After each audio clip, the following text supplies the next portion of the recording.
ان سے بعد رہ کر کے ان کو چھوڑ کر کے اللہ کے اطاعت و فرما برداری کرنا، اسی چیز کا نام ہے تقوی۔ اور تقوی ہمارے اندر آ گیا تو ہمارے رزق میں، مال میں برکت ہی برکت ہے۔ سورۃ النحل کی آخری آیت رب العالمین فرماتے ہیں ان اللہ مع الذین اتقوا والذین هم محسنون، یقیناً اللہ تعالیٰ ساتھ دیتے ہیں، اللہ مدد کرتے ہیں، اللہ کی نصرت ہوتی ہے، اللہ تعالیٰ کی مہربانی اور فضل و کرم ہوتا ہے ان لوگوں کے ساتھ جن کے اندر دو خوبیاں پائی جائیں۔ ان اللہ مع الذین اتقوا والذین هم محسنون، اللہ کی مہربانی، اللہ کا فضل و کرم اور اللہ تعالیٰ کی نعمتیں، اور اللہ تعالیٰ بڑا کرم کرتا ہے ان لوگوں پر جن میں دو خوبیاں پائی جائیں۔ نمبر ایک تقوی، والذین هم محسنون، نمبر دو جو احسان کرنے والے ہوں، متقی اور محسن، یا یوں کہیں متقین اور محسنین کا ساتھ اللہ تعالیٰ دیتے ہیں۔ متقین اور محسنین، جس شخص کے اندر یہ دونوں چیزیں پیدا ہو جائیں، متقی بھی ہو اور محسن بھی ہو، تو اللہ تعالیٰ ایسے لوگوں پر بڑی مہربانی کرتے ہیں اور اللہ رب العالمین اپنی رحمتوں اور برکتوں کا دروازہ ان پر کھول دیتے ہیں۔ اب آئیں ناظرین، آپ کے سامنے اور مزید آیات اور وہ احادیث اور واقعات پیش کریں جس میں اللہ رب العالمین نے اپنی برکت اور اپنی رحمت سے نوازنے کا بندوں سے وعدہ کیا ہے۔ ان میں سب سے پہلی آیت اللہ تعالیٰ فرماتے ہیں وَلَوْ أَنَّ أَهْلَ الْقُرَىٰ آمَنُوا وَاتَّقَوْا لَفَتَحْنَا عَلَيْهِمْ بَرَكَاتٍ مِّنَ السَّمَاءِ وَالْأَرْضِ وَلَٰكِنْ كَذَّبُوا فَأَخَذْنَاهُمْ بِمَا كَانُوا يَكْسِبُونَ۔ ناظرین، تھوڑے سے وقفے کا وقت ہے، انشاءاللہ اس کے بعد ہم پھر دوبارہ آپ کی خدمت میں اپنا موضوع سخن جاری کریں گے۔ تھوڑے سے وقفے کے لیے مہلت دیجیے۔ رب الرحیم مشفق۔ السلام علیکم ورحمۃ اللہ وبرکاتہ۔ ناظرین، ہم یہ سلسلہ اپنا جاری رکھے تھے اور آپ حضرات کو قرآن کی وہ آیات اور احادیث سنا رہے تھے اور آپ کے سامنے پیش کر رہے تھے جس میں اللہ رب العالمین نے اہل تقوی کو خیر و برکت سے نوازنے کا وعدہ کیا ہے۔ اللہ نے جن چیزوں کا حکم دیا ہے ان کا کرنا یہ اللہ کی پہلی اطاعت ہے۔ نمبر دو، جن چیزوں سے اللہ نے منع کر دیا ہے ان چیزوں کا چھوڑنا یہ اللہ کی فرما برداری ہے۔ یہ ہے اصل میں تقوی کا نام۔ اللہ کی اطاعت کرنا دونوں باتوں میں، اللہ کی اطاعت کرنا، جن چیزوں کا اللہ نے حکم دیا ان کو بجا لا کر ادا کر کے اللہ کی اطاعت کرنا، اور جن چیزوں سے اللہ تعالیٰ نے منع کر دیا ہے ان سے بعد رہ کر کے ان کو چھوڑ کر کے اللہ کے اطاعت و فرما برداری کرنا، اسی چیز کا نام ہے تقوی۔ اور تقوی ہمارے اندر آ گیا تو ہمارے رزق میں، مال میں برکت ہی برکت ہے۔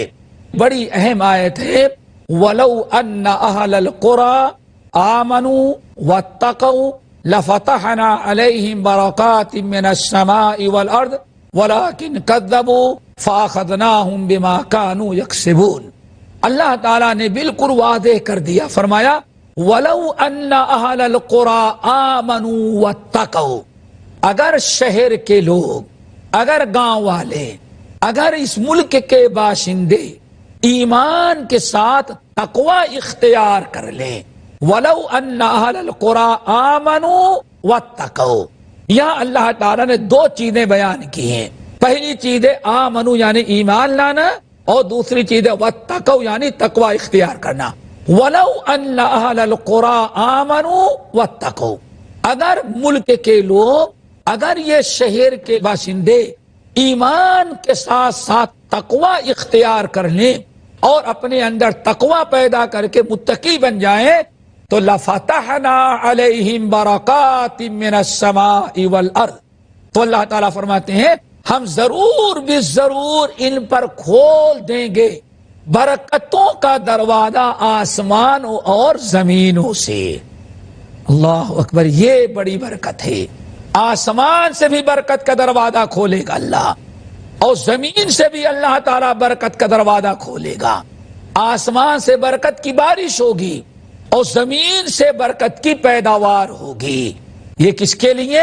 جو لوگ ایمان کے ساتھ اپنے اندر تقوی پیدا کر لیں۔ لیکن اللہ تعالیٰ ارشاد فرماتے ہیں لوگوں نے ایسا نہ کیا۔ وَلَوْ أَنَّ أَهْلَ الْقُرَىٰ آمَنُوا وَاتَّقَوْا لَفَتَحْنَا عَلَيْهِمْ بَرَكَاتٍ مِّنَ السَّمَاءِ وَالْأَرْضِ، اگر ایمان والے تقوی اختیار کر لیتے تو برکتوں کا دروازہ زمین اور آسمان سے ان پر ہم کھول دیتے۔ وَلَٰكِن كَذَّبُوا، لیکن انہوں نے جھٹلایا۔ اللہ فرماتے ہیں پھر ہم نے انہیں برکتوں سے محروم کر کے اپنے عذاب میں گرفتار کر لیا۔ ناظرین، یہ آیت بالکل نص قطعی ہے کہ اللہ تعالیٰ نے وعدہ کیا ہے اہل تقوی سے کہ اگر تم متقی بن جاؤ تو ہم تمہارے مال میں، تمہارے اولاد میں، تمہارے کام میں، تمہارے کارخانوں میں اور تمہارے رزق اور آمدنی میں آسمان اور زمین دونوں جہاں سے برکتوں کا دروازہ کھول دیں گے۔ دوسری آیت وہ بھی بڑی اہم ہے، سورۃ الطلاق کی آیت ہے۔ اللہ نے فرمایا وَمَن يَتَّقِ اللَّهَ يَجْعَل لَّهُ مَخْرَجًا وَيَرْزُقْهُ مِنْ حَيْثُ لَا يَحْتَسِبُ وَمَن يَتَوَكَّلْ عَلَى اللَّهِ فَهُوَ حَسْبُهُ۔ اللہ فرما رہے ہیں وَمَن يَتَّقِ اللَّهَ يَجْعَل لَّهُ مَخْرَجًا، جو تقوی اختیار کرتے ہیں، لیکن تقوی کا معنی ذہن میں رکھیں، یعنی اللہ کی فرما برداری کرتے ہیں اور برائی اور گناہوں سے اپنے آپ کو بچاتے ہیں۔ وَمَن يَتَّقِ اللَّهَ، جو بھی تقوی اللہ اختیار کرتے ہیں تو اللہ تعالیٰ انہیں کئی چیزیں دیتے ہیں۔ آپ غور سے سنیں، وَمَن يَتَّقِ اللَّهَ يَجْعَل لَّهُ مَخْرَجًا وَيَرْزُقْهُ مِنْ حَيْثُ لَا يَحْتَسِبُ وَمَن يَتَوَكَّلْ عَلَى اللَّهِ فَهُوَ حَسْبُهُ، جو تقوی اللہ اختیار کرتے ہیں تو ان کے اوپر اگر ان پر کوئی آفت اور مصیبت آ جائے، کوئی پریشانی اور تنگی آ جائے تو تقوی کی برکت سے اللہ تعالیٰ ان کو ہر پریشانی سے نکلنے کی راہ مہیا کر دیتے ہیں۔ نمبر 2، وَيَرْزُقْهُ مِنْ حَيْثُ لَا يَحْتَسِبُ، اور اللہ تعالیٰ ان کے رزق کا انتظام ایسی جگہ سے کر دیتے ہیں جہاں سے آدمی سوچ نہیں سکتا، جہاں سے آدمی کو تصور بھی نہیں ہوتا، وہاں سے اللہ تعالیٰ اس کے رزق کا دروازہ کھول دیتے ہیں۔ وَمَن يَتَوَكَّلْ عَلَى اللَّهِ فَهُوَ حَسْبُهُ، تیسری چیز، اور جو اللہ تعالیٰ پر بھروسہ کرتے ہیں اللہ ان کے لیے کافی ہوتے ہیں۔ ناظرین، اس آیت میں اللہ تعالیٰ نے تقوی کا 2 فائدہ بیان کیا۔ پہلا فائدہ تو یہ ہے کہ یجعل لہ مخرجا، اللہ تعالی ہر پریشانی سے نکلنے کی راہ مہیا کر دیتا ہے، اور دوسرا فائدہ یہ بیان کیا وَيَرْزُقْهُ مِنْ حَيْثُ لَا يَحْتَسِبُ، کہ اللہ تعالیٰ اس کے رزق کا انتظام ایسی جگہ سے کر دیتے ہیں جہاں سے انسان کبھی سوچ بھی نہیں سکتا۔ حضرت ابو ذر غفاری رضی اللہ تعالیٰ عنہ اس آیت کے متعلق اپنا واقعہ بیان کرتے ہیں، کہتے ہیں میں ایک مرتبہ نبی علیہ السلام سے ملنے کے لیے گیا۔ جب رسول اللہ صلی اللہ علیہ وسلم کے پاس ملنے کے لیے گیا، آپ کی خدمت میں حاضر ہوا تو نبی علیہ السلام سورۃ الطلاق کی یہی آیت تلاوت کر رہے تھے، وَمَن يَتَّقِ اللَّهَ يَجْعَل لَّهُ مَخْرَجًا وَيَرْزُقْهُ مِنْ حَيْثُ لَا يَحْتَسِبُ وَمَن يَتَوَكَّلْ عَلَى اللَّهِ فَهُوَ حَسْبُهُ۔ حضرت ابو ذر غفاری کہتے ہیں اللہ رسول نے 1 مرتبہ پڑھا، 2 مرتبہ پڑھا، 3 مرتبہ پڑھا، کہتے ہیں اللہ اکبر، اللہ رسول پڑھتے ہی جا رہے ہیں، بار بار اسی آیت کو ریپیٹ کر رہے ہیں، بار بار اسی آیت کو پڑھ رہے ہیں۔ کہتے ہیں اس قدر اللہ کے رسول نے بار بار اس آیت کو دہرایا کہ مجھے اونگ آنے لگی، میں سونے لگا، اتنا اللہ کے رسول نے اس آیت کو پڑھا۔ یہ بڑی اہم آیت ہے ناظرین، اس کو یاد رکھو، اس کو یاد کریں، اس کو پڑھیں، اور اس میں جو فارمولے اللہ کے رسول نے بیان کے، جو فوائد، ان کو حاصل کرنے کی کوشش کریں۔ حضرت ابو ذر غفاری رضی اللہ تعالیٰ عنہ کہتے ہیں اللہ کے نبی علیہ السلام کے سامنے میں بیٹھے بیٹھے سو گیا اور آپ برابر اس آیت کو تلاوت کرتے رہے، یہاں تک کہ جب میں بیدار ہوا تو آپ نے فرمایا یا ابا ذر، یا ابا ذر، لو ان الناس اخذوا بهذه الآیہ لکفتہم. ابو ذر، اگر دنیا کے مسلمان میرے امتی اسی آیت پر عمل کرنے لگے تو ساری چیزوں سے بے نیاز ہو جائیں. لو ان الناس اخذوا بهذه الآیہ، اگر میری امت کے لوگ اسی آیت پر عمل کرنے لگے تو ساری مشکلات اور رزق کے سارے معاملے سے بے نیاز ہو جائیں. کیوں؟ اللہ تعالیٰ نے جو کچھ اس آیت پہ بیان کر دیا وہ سارے مسائل کا حل ہے. چنانچہ کہا جاتا ہے اس آیت کے نازل ہونے کے کئی اسباب بیان کیے گئے ہیں، جن میں ایک سبب یہ ہے اور مثال بھی ہمارے سامنے آ جائے گی کہ تقوی اللہ سے رزق میں برکت کیسے ہوتی ہے، تقوی اللہ سے مشکلات کیسے دور ہوتی ہیں، اور تقوی اللہ سے ہمیں رزق آتا کہاں سے ہے.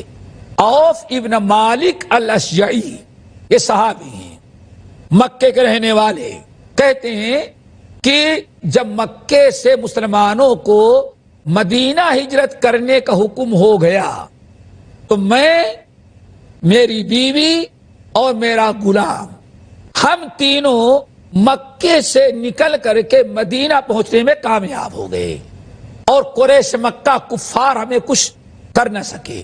لیکن میرا بیٹا جب مسلمان ہوا، جوان بیٹا، تو مکے سے نہ نکل سکا. قریش مکہ یعنی کفار مکہ نے اس کو گرفتار کیا اور ایک گھر میں بند کر دیا. کھانا پینا بہت معمولی کبھی دے دیں ورنہ بھوکا پیاسا. بہت تنگ آیا وہ نوجوان لڑکا، اسلام قبول کیا، ہجرت کرنے میں کامیاب نہ ہوا. ہجرت کے پہلے کفار مکہ نے اس کو گرفتار کر لیا اور بغیر سائے والے مکان اور جیل میں اس کو ڈال دیا. ایک عرصے تک تکلیف میں رہا، پریشانی میں رہا. ایک دن کسی ملنے والے نے جب ملاقات کی تو اس نے بتایا کہ میں مدینہ جا رہا ہوں. زبانی کہا میرے باپ عوف سے جا کر کے بتا دو کہ اللہ کے رسول سے جا کر کے کہیں کہ مجھے دیکھو کافروں نے بہت تنگ کر رکھا ہے، صبر کے باہر ہو چکا ہے، ایسے انہوں نے زنجیروں میں جکڑ دیا ہے، نہ میں بیٹھ سکتا ہوں، نہ لیٹ سکتا ہوں، نہ کروٹ بدل سکتا ہوں. اگر بدن میں کہیں کھجلی ہو تو ہاتھوں کو ایسا باندھ رکھا ہے کھجلا نہیں سکتا. میں بہت مصیبت میں ہوں. جا کر کے میرے باپ سے بتاؤ کہ میرے والد عوف جا کر کے اللہ کے رسول سے کہیں کہ کوئی دعا یا کوئی نسخہ تجویز کریں کہ جس سے ہماری مشکلاتیں دور ہو جائیں. باپ کے پاس پیغام پہنچا. اب آپ حضرات اندازہ لگا سکتے ہیں باپ اور ماں کو کتنی تکلیف ہوئی ہوگی. ماں رونے لگی، باپ کی آنکھوں میں آنسو ہیں. نبی علیہ السلام کے پاس حاضر ہوئے. یا رسول اللہ، آج بیٹے نے پیغام بھیجا ہے اور میرے بیٹے کو اس طرح سے تکلیف دی جا رہی ہے اور میرا بیٹا اس طرح سے مصیبت میں گھرا ہوا ہے اور وہ یہ چاہتا ہے کہ اس مصیبت سے نجات کا راستہ کیا ہے، آپ ذرا مہربانی کر کے بتا دیں. نبی علیہ السلام نے فرمایا جاؤ اس کو کہہ دو بیٹے کو خوب کثرت سے آیت پڑھے، وَمَن يَتَّقِ اللَّهَ يَجْعَل لَّهُ مَخْرَجًا وَيَرْزُقْهُ مِنْ حَيْثُ لَا يَحْتَسِبُ وَمَن يَتَوَكَّلْ عَلَى اللَّهِ فَهُوَ حَسْبُهُ. جو تقوی اختیار کرتے ہیں اللہ تعالیٰ تقوی کی برکت سے ان کی ساری مشکلات کو دور کر کے انہیں نکلنے اور نجات کا راستہ مہیا کر دیتے ہیں، اور اللہ تعالیٰ ان کے رزق کا انتظام ایسی جگہ سے کر دیتے ہیں جہاں سے آدمی سوچ نہیں سکتا. یہ میرا پیغام پہنچا دو کہ اس آیت کو خوب کثرت سے پڑھیں. عوف ابن مالک رضی اللہ تعالیٰ عنہ کہتے ہیں ہم نے اس آیت کو نوٹ کیا، اب انتظار کرتا ہوں کہ کوئی مکہ جانے والا ملے تو اس کے ذریعے اپنے بیٹے تک یہ پیغام پہنچا دوں. کہتے ہیں ایک دن میرا کوئی پہچان کا ملا اور اس نے کہا کہ میں مکہ جا رہا ہوں، تو میں نے چپکے سے یہ چٹھی دی اور کہا لے جا کر کے میرے بیٹے کو جو جیل میں فلاں جگہ جکڑا ہوا ہے اس کو بتا دینا.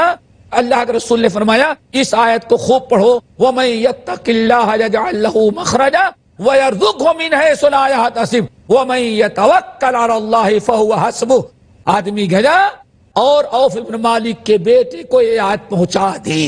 ناظرین، اس کے بعد کا جو قصہ ہے انشاءاللہ ہم اگلے نشست میں بیان کریں گے، چونکہ وقت ختم ہو چکا ہے.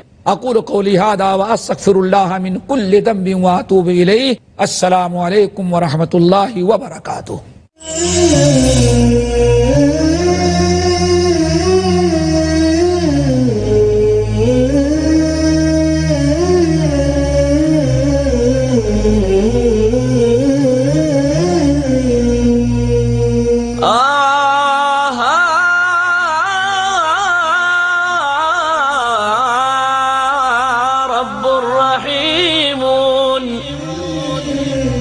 مشفق متعطف لا ينتهي بالحصر ما أعطى